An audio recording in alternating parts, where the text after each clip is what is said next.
आपण काय करूया, या फुलांपासून सुंदर अशी रांगोळी काढू. मग या पानांचा सुद्धा आपण काय करू, मध्ये मध्ये वापर करू.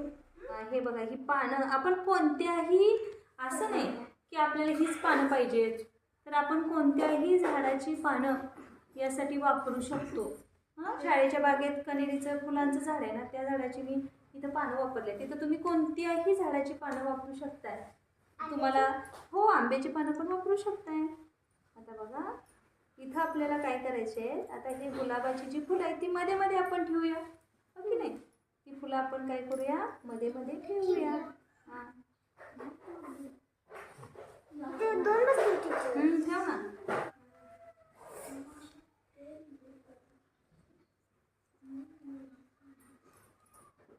छान दिसते घर.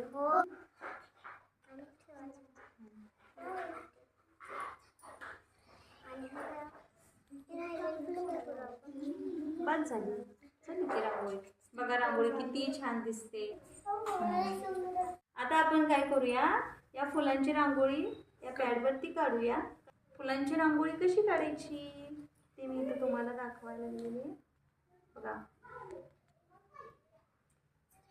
याचे अनेक उपयोग आहेत.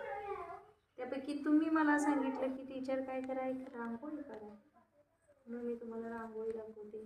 अशी ना फुलं जास्त असतील तर थोडी फुलं वापरून आपण, सगळी झाडाची तोडायची नाही, झाडाला थोडीशी ठेवायची.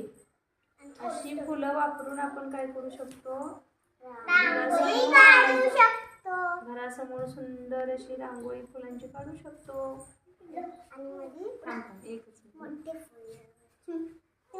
ठेव खाली खाली.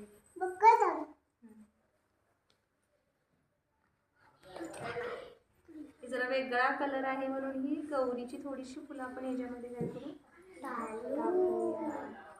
किती सुंदर रांगोळी झाली बघा बरं. छान आहे का? आवडली का तुम्हाला?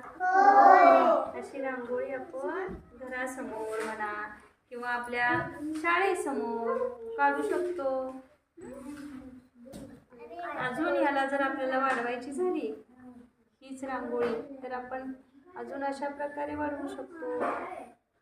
आपल्याकडे फुलं अजून आहेत, त्यामुळे आपण काय करूया, रांगोळी थोडीशी अजून वाढवूया.